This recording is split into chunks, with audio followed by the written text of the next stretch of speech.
بسم اللہ الرحمن الرحیم اللہم صلی علی محمد وعلی آل محمد۔ السلام علیکم ورحمۃ اللہ۔ تمام تعریفیں اللہ رب العالمین کے لیے جو تمام جہانوں کے پروردگار ہیں۔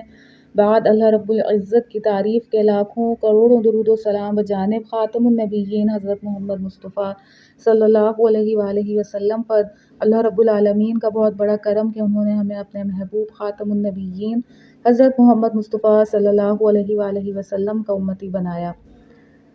کتاب خوشبوئے صلاۃ و سلام مصنف حافظ محسن خان، انہی کی زبانی درود شریف کی فضیلت کے حوالے سے آج آپ کے لیے ایک تحریر پیش خدمت ہے، اور آج ایک خاص درود شریف صلی اللہ علی محمد کمالات کے بارے میں آپ کو اس تحریر میں بتایا جائے گا۔ مصنف تحریر کرتے ہیں، میرا درود شریف کا سفر اسی درود شریف سے شروع ہوا۔ یہ سفر کب، کیسے اور کیوں کر شروع ہوا، اس بارے میں ایک تفصیلی پوسٹ کی شکل میں اپلوڈ کر چکا ہوں۔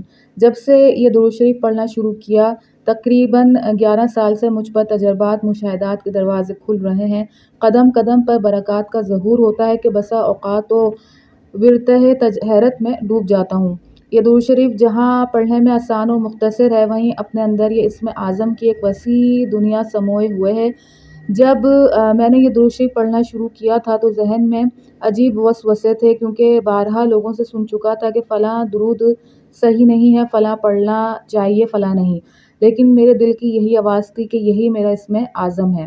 پھر میں نے اس کے ترجمے پر غور کیا تو اسے درود ابراہیمی جیسا ہی پایا، کیونکہ درود ابراہیمی میں بھی رحمتوں برکتوں کے نزول کی دعا کی گئی ہے، اور اس کے ترجمے میں بھی یہی مختصر دعا ہے۔ بس میں نے اس درود شریف پر اپنی کمر باندھ لی اور ثابت قدمی کے ساتھ درود شریف پڑھنا شروع کر دیا، اور ایک یقین کامل بنا لیا کہ میری پریشانیاں، مشکل، مصائب اور بیماریوں کا حل اسی درود شریف میں موجود ہے،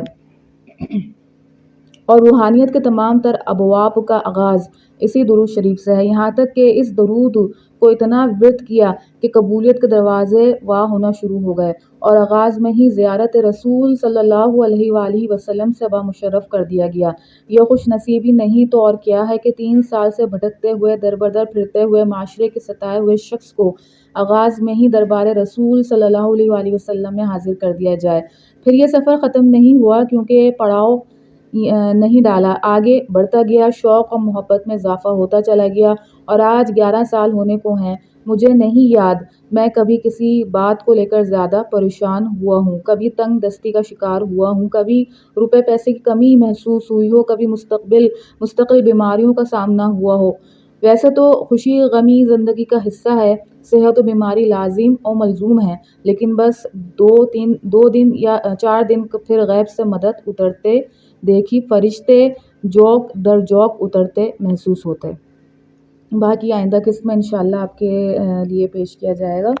اللہ پاک بات کو سمجھنے کی، اس پر عمل کرنے کی توفیق عطا فرمائیں۔ اپنے نبی خاتم النبیین حضرت محمد مصطفیٰ صلی اللہ علیہ وآلہ وسلم کو پہچانیے، ان سے محبت کیجیے، ان سے اپنا رشتہ مضبوط کیجیے، اور خوب درود و سلام کا تحفہ بجانب خاتم النبیین حضرت محمد مصطفیٰ صلی اللہ علیہ وآلہ وسلم کی خدمت اطہر میں دل و جان سے پیش کیجیے، اور تمام امت محمدیہ صلی اللہ علیہ وآلہ وسلم کو اپنی قیمتی دعاؤں میں ضرور یاد رکھیے۔ السلام علیکم ورحمۃ اللہ۔